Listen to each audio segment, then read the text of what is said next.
Hey guys, what is up? My name is Shannon. Welcome to the Snubs Report. Today I'm going to share all sorts of awesome experiences about Kyoto, specifically my 6 favorite places to visit in Kyoto. So the places that I'm going to include today are Arashiyama Bamboo Grove, the Monkey Park, which is called Iwatayama, Tofukuji, which is a really beautiful Zen temple. There's also the Golden Pavilion, which is super cool but crazy busy, Fushimi Inari Shrine, which was my favorite, and Kiyomizudera. So without further ado, here's some videos from these amazing places.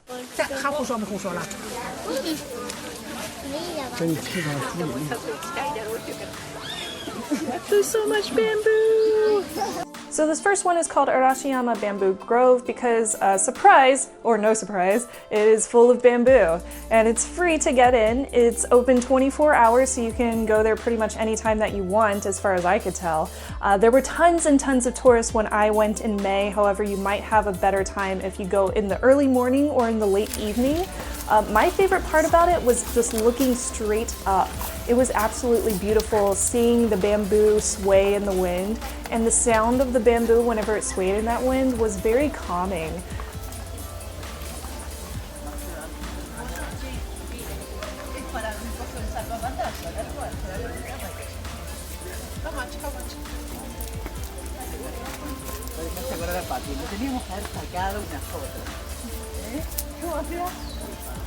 Also, I should mention that Arashiyama Bamboo Grove, it's a road, so cars will drive down there whether you're walking there or not. So you have to kind of squeeze against the sides of the bamboo grove or else you might get your feet ran over. So keep that in mind, pro tip. My next place is really close to Bamboo Grove, so you can visit both in the same day. It's called Monkey Park. It's at the very top of a mountain. The mountain is called Iwatayama. So the Monkey Park opened in 1958, and it's open for anybody to visit between 9 a.m. and 5 p.m. and it costs about 550 yen to go over there, which is about $5 USD. It's very close to the grove, as I mentioned, so you can visit both in the same day. They are within walking distance of each other. And this is a mountain, so keep that in mind. You want to wear really good walking shoes because the hike up the mountain, it takes about 30 minutes and parts of it are quite steep. It's also very dirty, so don't wear white shoes. So there are hundreds of Japanese snow monkeys here, and each of them has a name, and there's even a family tree that you can check out at the building. You can feed them from inside the building for about 100 yen per bag, and that 100 yen, that's about $1 USD. Luckily, it'll get you a nice little baggie of either peanuts or bananas. When I was there, apparently you can get apples on some days, so it kind of just depends on whatever they have at the time, and the monkeys go nuts for this stuff. There is a bathroom inside too, FYI, and there is a soap dispenser and a sink, so you can wash your hands after playing with the monkeys.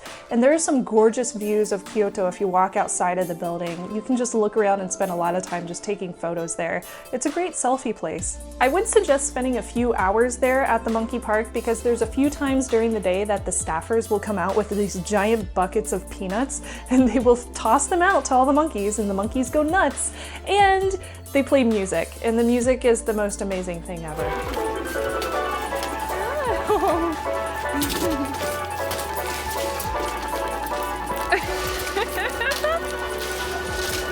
Look at them all.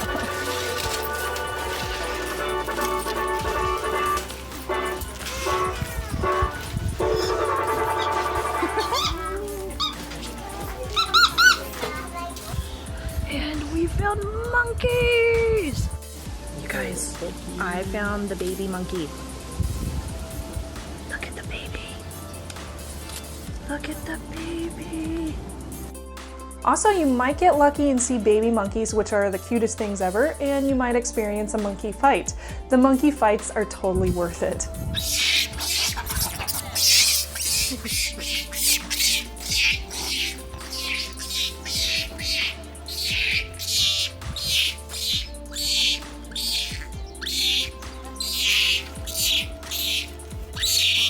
You are so loud.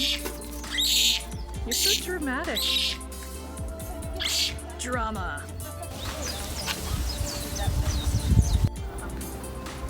He doesn't look too happy. Get off my mountain. This is my mountain. The next one on my list is Tokuji Temple, which is a Zen Buddhist temple that was founded in 1236. This Zen Buddhist temple has the largest Zen temple gate in Japan at 22 meters tall.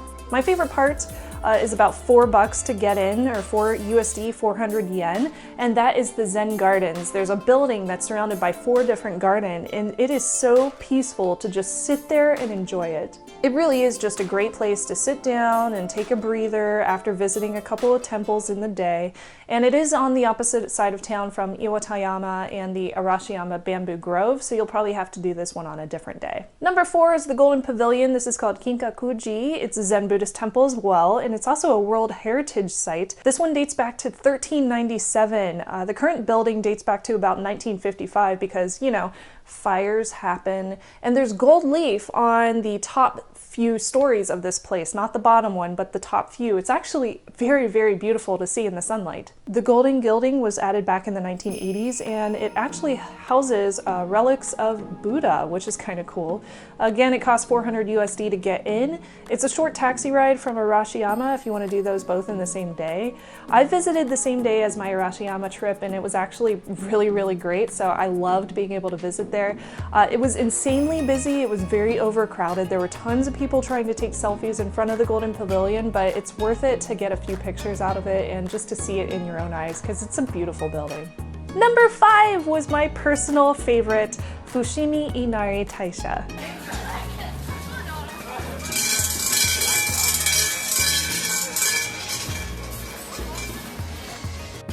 This one was at the top of my list ever since I saw it in Memoirs of a Geisha and a few anime. So this one is free, it's open all the time, you can visit anytime you want. It is super, super close to the Inari train station. Go figure by the name. So you can walk there from getting off the train, and the train is very cheap to get through from pretty much anywhere in Kyoto.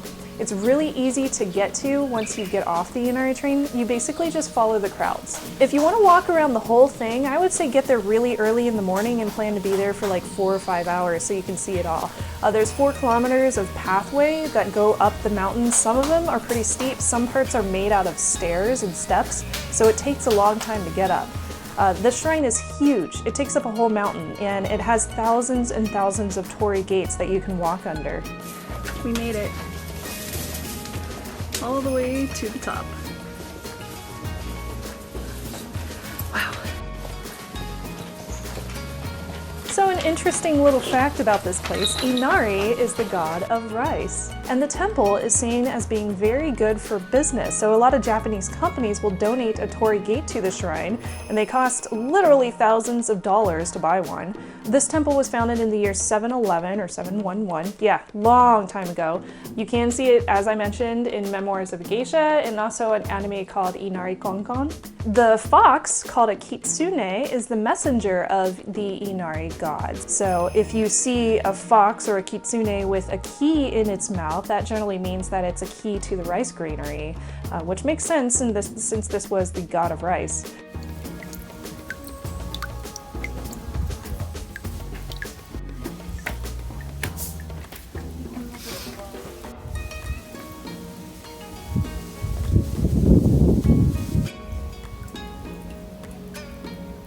You can be a total dork like I am and take home your very own torii gate. I think this one cost me like $20, and they wrote a special inscription on it for me and my husband, and they blessed it, which was super cool. I'm pretty sure I was supposed to leave this there, but I wanted a souvenir, so I took it home. Meh. The last one on my list, number 6, is Kiyomizudera Temple, or Kiyomizudera. So Kiyomizudera is a Buddhist temple. It's just north of Fushimi Inari and Tofukuji if you want to visit them all in the same day. However, it's quite a hike to get to Kiyomizudera. This one was founded in 778, and its present construction dates to 1633. Now, the interesting thing about Kiyomizudera is the fact that no nails were used in its construction. It's nailless. So Kiyomizu means clear or pure water because of the waterfall that runs through the huge temple. The water is drank by visitors to get their wishes granted. And apparently, luckily I didn't see this happen, but people used to jump off the patio at the top of Kiyomizudera, and if you landed and you didn't die, your wish would be granted. but apparently they placed a law so people can't do that anymore, and it's probably a good thing because seeing somebody fall to their death is not something I necessarily want to see happen when I'm on a vacation, so good on you, Japan. It costs around 300 yen to visit the whole temple, which is about $3, and it's close enough to the Hyatt Regency that I was able to walk there, and the streets leading up to it are really, really cute and very, very traditional. If you can find it, this ramen shop is freaking delicious, and it's a hole in the wall, but it was incredible. I had green tea flavored ramen, and it was on point, and then I had green tea flavored ice cream, which was also on point. It was amazing. Oh, and I also wanted to show you this cute little charm that I got at the Golden Pavilion. It's super cute. I put it on my front door, so if somebody tries to get in my front door, I can hear them. I hope you really enjoyed my trip down memory lane as far as going to Kyoto. I know I had a ton of fun when I was there. It was just amazing and beautiful, and the experiences I had will be with me always. There was one temple I went into which was not on my list. It was just a random place that I walked into. There was a guy chanting a prayer. It was full of incense. It was dark. There was no electricity on in the room, and there was a beautiful like Buddha statue in the back, and it was just very awe-inspiring, and I got a little emotional because it was just so gorgeous to be in there, full of silence and just a guy chanting a prayer, and that was one of the most interesting experiences that I had in Kyoto, and it was something I will never forget. So go there, go to Kyoto, it's amazing. I hope that you guys get a chance to visit all these places because they were all incredible and something I will keep with me always. Again, this is Pushin, and my name is Shannon, aka Snubs. Thanks for joining me on this video. I hope you enjoyed it and all the videos, and make sure to follow me on the socials so you can see other stuff that I post all over the place, because I'm weird, I post stuff everywhere. Make sure to subscribe too. There's a little button down there where you can click it, and leave me messages in the comment section if you want to hear more about my trip. I will be sharing more about my experiences in Nara and Tokyo and Hakone very soon. I'll talk to you next time. Bye!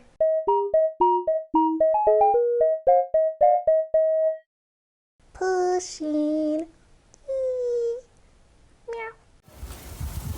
This is the kimono forest at Arashiyama station, train station, and they light it up at night and illuminate each of the columns. So it looks really, really pretty at night. Hopefully I can go at night. It's raining in Kyoto, but that's okay, 'cause we're drunk.